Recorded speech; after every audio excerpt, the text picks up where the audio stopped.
తీయగా చల్లగా. బయటో బయటో పెళ్లి కొడక, ఆల్ రైట్ రైట్ నా పెళ్లి కూతురా, బయటో బయటో పెళ్లి కొడక. రాఘుల్ గారు పాడిన పాటండి. తమిళ్లో ఎంఎస్ విశ్వనాథన్ గారు ఒక సుబ్రహ్మణ్య గారి భారతి గారి ఒక పాట, చాలా అద్భుతమైన పాట శివాజీ గణేశన్ గారి మీద. అందులో ఆఖరణ ఒక తెలుగు పాట రాయించి చేశారనమాట. ఎల్లారీశ్వరి గురువు గారు పాడారు. మనసిది నీ కోసం మనుగడ నీ కోసం మమతావేశం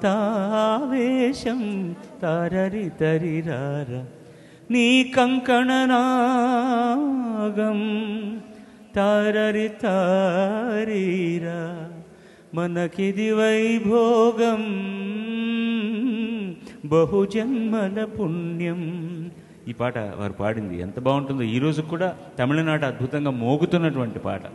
ఆయన పాటలు పాడారు, ఎంత గొప్ప పాటలు చేయించారు. నాకు ఎన్ని పాటలు ఇచ్చాడు ఈ మహానుభావుడు. వీణనది తీగ నిది తీగ చాటు రాగముంది తీగ చాటు రాగముంది జననీ జన్మభూమిశ్చ స్వర్గాదపి గరీయసి స్వర్గాదపి గరీయసి. ఏ తల్లి నిన్ను కన్నదో మాకు అన్నయ్యవయ్యావు రాఘవయ్యా. చాలా గొప్ప పాటలు పాడించారు మహానుభావులు. నిజమేనండి, ఇది గాయకులకి భిక్ష పెట్టేది సంగీత దర్శకులు, స్వరభిక్ష.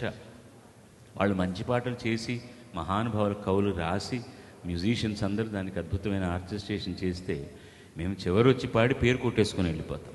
ఎంతమంది సామూహిక కృషి ఒక పాటలో ఉంటుంది. ఆఖరికి వినేవాళ్ళు కూడా పాట అందరి సొత్తు. అలా మంచి పాటలు వింటున్న మీరు మా సొత్తు. ఇలా తయారు చేసిన ఆయన కూడా మా సొత్తే. ఇవాళ ఆయన రావడం నిదావా. సార్, మీరు గురువుగారితో పనిచేస్తున్నప్పుడు ఈ పాటలు రిహార్సల్స్కి వెళ్తున్నప్పుడు కూడా మీరు వారితో పాటు వెళ్ళేవారు కదా. ఆ అనుభవాలు కాస్త చెప్తారా? ఆయన సలహా సంప్రదింపులు కూడా తీసుకునేవారు కదా మ్యూజిక్ డైరెక్టర్లు. కానీ అడగకపోతే ఆయన కూడా ఏం చెప్పేవారు కదా, అడిగితే ఆయన ఇన్వాల్వ్మెంట్ ఉన్నది. కానీ నేను వారితో కలిసి పనిచేసినప్పుడు అండి, సిన్సియర్గా రిహార్సల్స్కు రికార్డింగ్ థియేటర్కి ముందుగా వచ్చి నాకు ఆయన పాస్చర్ గుర్తు. ఇలా ఈ కర్చీఫ్ని ఇక్కడ ఇలా వేసుకునేవారు, వాచ్ ఇలా తిరిగి ఉంటుంది, ఇలా చేతిలో కాగితం పెట్టుకుని ఆర్కెస్ట్రా వాళ్ళు ప్రాక్టీస్ చేస్తుంటే ఆయన అంతకుముందు 2 రోజులు రిహార్సల్స్ చేసిందైనా సరే ప్రాక్టీస్ చేస్తూనే ఉండేవారు అన్నమాట. జనరల్గా ఆయన పికప్ లేట్ అని విన్నాను నేను. పాట నేర్చుకోవడం కొంచెం ఆలస్యంగా ఎక్కువ సార్లు చేసేవారు. మీరు అన్నిటికీ అవునంటే అలా మీరు ఏదైనా మాట్లాడతారని నేను అనుకుంటున్నాను. మీ అనుబంధం వారితో మీరు ఎంత అదృష్టవంతులంటే ఆయన మానసపుత్రులు. మీరు ప్రతి కార్యంలోనూ మీరు వారితో పాటు అండదండలుగా ఉన్నారు. ఆయనతో కలిసి పాడారు. వేదికల మీద 2 గాత్రాలతో కచేరీ చేసింది ఆయన ఒక్కడే. ఎందుకంటే ఆయన బ్యాక్గ్రౌండ్లో ఆర్కెస్ట్రా కోసం ఎప్పుడూ వెయిట్ చేసేవారు కదా. పల్లవిని క్లారినెట్లోనూ హార్మోనియంలో రిపీట్ చేస్తే చాలు, ఆయనకి ఎక్కడైనా దమ్ము కావాల్సినప్పుడు వెనకాతల నుంచి మీరు అందుకుని పాడేవారు పాటలు. నేను చూశాను కచేరీలు ఎన్నో. ఎంత అదృష్టవంతులండి మీరు నిజంగా. ఆ మహానుభావుడు ఇంట్లో బిడ్డగా పెరిగారు. మీరే పెద్దబ్బాయి. సావిత్రమ్మ గారు ఇప్పటికి కూడా అదే చెబుతారు, మా పెద్దవాడు రాఘవులే, తర్వాతే పిల్లలందరూ అని కూడా. అసలు ఫస్ట్ మీకు ఆయన పరిచయం ఎలా జరిగింది? ఆయనతో పనిచేసే అవకాశం ఎలా వచ్చింది సార్? ఆయనతోటి విజయవాడలో ప్రోగ్రాం చేయడానికి నేను వెళ్ళాను. అదే టైము ఆయన సాయంకాలం పాడుతున్నారు. ఆయన ఘంటసాల గారు నాకు తెలవదు అవడం. అప్పుడు నాయన ఏ ఊర్రా నాయన నీది అన్నాడు. మాది పలానా రాజమండ్రి అండి. సరే బాగా పాడుతున్నావురా, నువ్వు ఇవన్నీ స్వరం అది రాయగలవా అంట. ఇది కొంచెం రాయగలను. సరే బాగుంది, నువ్వు ఎప్పుడన్నా మెడ్రాస్ కనుక వస్తే నా దగ్గరికి రారా అన్నాను. ఆయన ఎలా ఎవరన్న సంగతి నాకు తెలియదే. సరే అప్పుడు ఎవరు ఆయనే చెప్పుకొచ్చారు, నన్ను ఘంటసాల అంటారా నాయన. ఆయన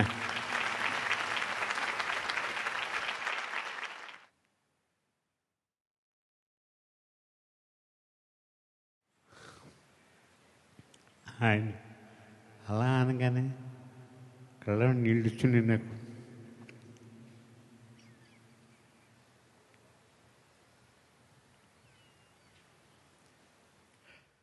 మన్నించండి, మిమ్మల్ని ఇబ్బంది పెడుతున్నానేమో. మీ అనుబంధం అలాంటిది నాకు తెలుసు. నాకు 1 సంవత్సరమా 2 సంవత్సరాల ఎన్నేళ్ళు కలిసి పనిచేశారు ఆయనతోటి. మిమ్మల్ని బహుశా ఒరే రాఘవులు అని పిలిచింది ఆయన ఒక్కడే అనుకుంటాను నేను. క్షమించండి, ఇబ్బంది పడకండి.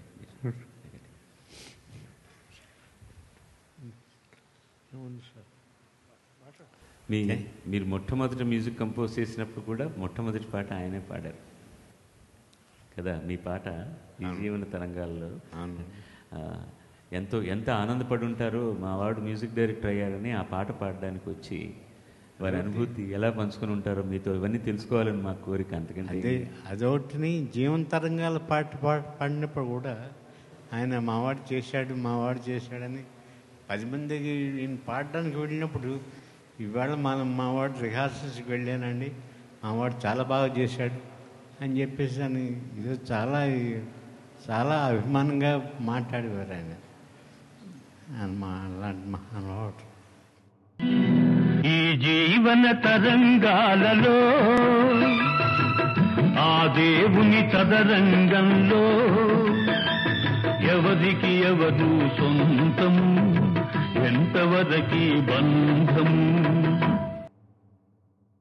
చాలండి, మీ జీవితానికి అది ఒక గొప్ప వరం. ఒక గంధర్వుడితో కలిసి పనిచేసేవారు. అది కొంచెం అంటుకోవడానికి మీతో పాటు మేము పనిచేసాం, పూసుకున్నట్టు, గంధం పూసుకున్నట్టుగా.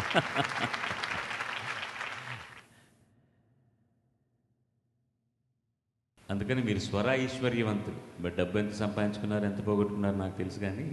కానీ ఆయన ఇచ్చిన స్వరభిక్ష మాత్రం దాన్ని మీరు ఏ స్విట్జర్లాండ్ బ్యాంకులో వేయక్కర్లేదు, ఏ గవర్నమెంట్ తీసుకోదు మీ దగ్గర నుంచి.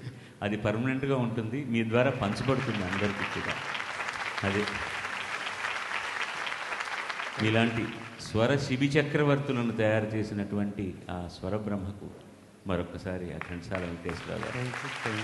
భారతదేశంలో లలిత సంగీతం అంటే ఎలా ఉండాలని మానా పెట్టినటువంటి ఆ వ్యక్తికి, తెలుగు అక్షరం ఎలా పలకాలో, పద్యం ఎలా పాడాలో తెలుగు జనానికి నేర్పించిన మహాగాయకుడికి మా వేదిక ఎప్పుడూ రుణపడే ఉంటుంది. పాడుతా తీయగా చల్లగా